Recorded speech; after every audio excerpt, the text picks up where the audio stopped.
There's new reporting on Alex Pretti's interactions with border agents leading up to his execution early Saturday morning. New video surfacing that shows border agents had Pretti on their radar after a violent confrontation with him 11 days before his killing. New reporting that 5 ICE agents, 11 days before his execution, broke one of his ribs while violently tackling him to the ground. A lawyer for Alex Pretti's family responded to these videos and says nothing that happened 11 days before could possibly justify his killing. Max Shapiro, an eyewitness who videotaped this encounter 11 days before Pretti was murdered, he said Pretti spotted an unmarked convoy of ICE SUVs that were arriving. It prompted Pretti to hurl expletives, spit at the cars, give them the middle finger, and at one point he kicked out a taillight on one of the SUVs. So if that's true, you don't kick out the taillight of an SUV.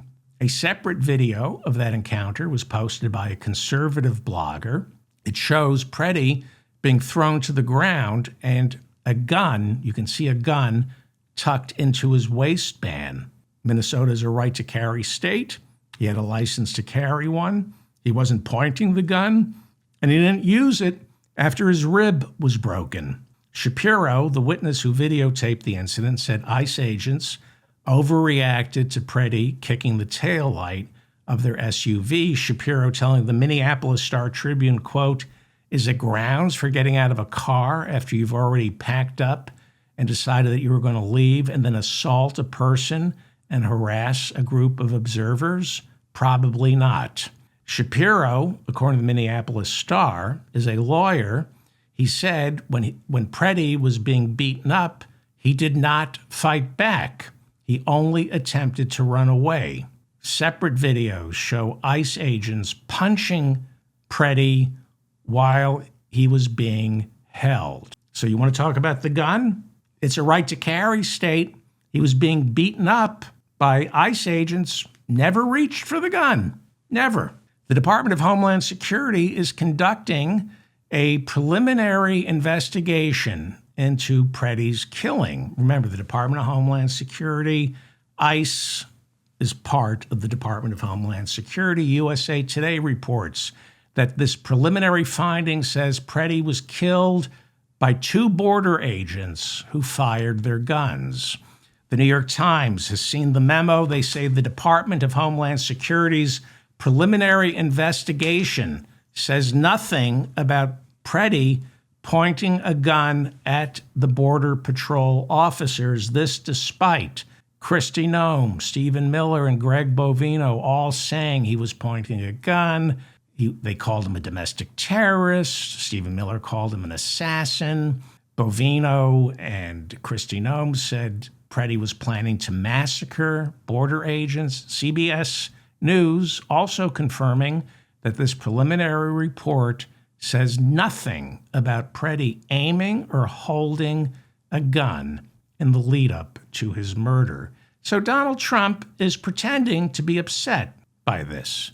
But all reports are that immigration raids and threats against Minnesota officials, protesters, and residents have only intensified since the killing. Acting like he's remaining above the fray, Trump says he wants an honorable investigation into Pretti. Do you think we're ever going to see the body cam footage? Trump told reporters, "No, I don't believe Pretti was an assassin." He did throw Greg Bovino under the bus. Appearing on Fox News, Trump said, Bovino's very good, but he's a pretty out there kind of guy. And in some cases, that's good. Maybe it wasn't good here. So they're looking for somebody to blame, and they're blaming Bovino. Stephen Miller, who called Pretti a domestic terrorist and an assassin, changed his tune on Wednesday, saying it now appears the agents who shot Pretti, quote, appear to have breached protocol. Well, there's a major power struggle going on between the head of Homeland Security, Kristi Noem, border czar Tom Homan, and Stephen Miller. Knives are out, and Kristi Noem is desperately trying to keep her job. And she's now saying, everything I've done at the direction of the president and Stephen Miller. But Lindsey Graham said, be careful trying to get Stephen Miller. This is what Lindsey Graham said. When this clock strikes 12 on the Trump era, there will be a few people walking out the door with Donald Trump. Stephen Miller is in that group. I want everybody to know on the Republican side. In other words, if Kristi Noem thinks she's going to win a street fight with Stephen Miller, Donald Trump is going to side with Stephen Miller. So what you got right, by the way, this is Lindsey Graham. This is Lindsey Graham investigating conditions inside the ICE detention facility in his basement.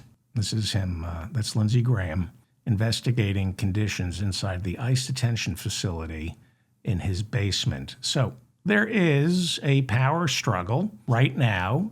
You got Kristi Noem and her alleged boyfriend, Corey Lewandowski, who are trying to cling to power, while border czar Tom Homan is trying to get rid of her and Corey Lewandowski. Now, Lewandowski thinks Kristi Noem is presidential material.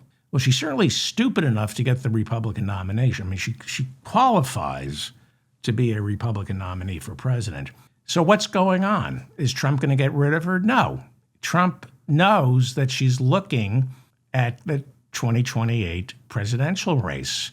They're spending hundreds of millions of dollars of Department of Homeland Security funds on these glamour shots, these commercials showing her in action. She's running for president. And Lewandowski was her campaign manager when she ran for re-election as governor.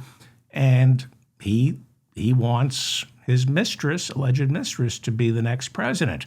So what is Donald Trump doing? He's keeping her around. Why?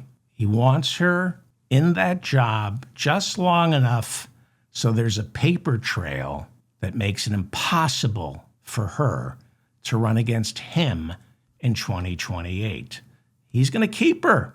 He told Fox News she's doing a great job. She's doing a good job, and he's not going to get rid of her. Not going to get rid of her. But calls for her impeachment are intensifying. Democratic Senator from Pennsylvania, John Fetterman, he's gone to the dark side. He's been with Trump on a lot of issues, especially the border, but now he's calling on Donald Trump to fire Kristi Noem.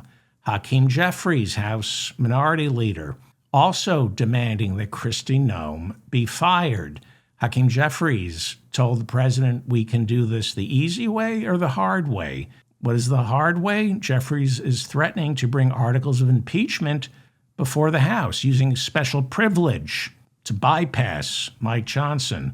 Remember how slim the majority is in the House. All it's going to take is 3, possibly 1 Republican to defect, and she's impeached. It is the slimmest of slim majorities. You know that border bill that everybody was so upset about that got passed in the House? Why did it get passed? Because 7 Democrats in the House voted for it. Had those 7 Democrats voted against it, that border package would not be in the Senate right now. It would have died in the House. That is how slim the Republican majority in the House is right now. There is a possibility that Kristi Noem, just like Alejandro Mayorkas, her predecessor, will be impeached. Doesn't mean she's going to be removed. She will not be convicted in the Senate the same way Alejandro Mayorkas wasn't convicted in the Senate. So Trump is pretending to soften. He's playing to the, mainstream media. He's saying, I'm going to de-escalate a little bit. He's not. He's ramping up the fascistic raids in Minneapolis. He's completely out of control. This is 25th Amendment time, but his cabinet is too terrified. Well, how does Donald Trump show remorse? He's mentally ill. Only a mentally ill person would say this publicly. Rolling Stone reports that Trump said, "I feel terrible about the death of Alex Pretti, but I feel even worse about the death of Renee Good." Well, why would he feel worse about the death of Renee Good? I guess it's because she's the mother of small children. No, he said, because her parents voted for me. Things are going to get worse in Minneapolis. He's not dialing it back. He's amping it up. And Mayor Fry knows that. Jacob Fry said, "I made it clear that Minneapolis does not and will not enforce federal immigration laws, and that we will remain focused on keeping our neighbors and streets safe." This infuriated Donald Trump. He took to social media and said, "Could somebody in Jacob Fry's inner sanctum please explain that this statement is a very serious violation of the law and that he is, quote, playing with fire?" And he put it in all caps. So you tell me he's showing remorse. He's not. To Jacob Fry's credit, he said, "The job of our police here in Minneapolis is to keep people safe, not enforce federal immigration laws."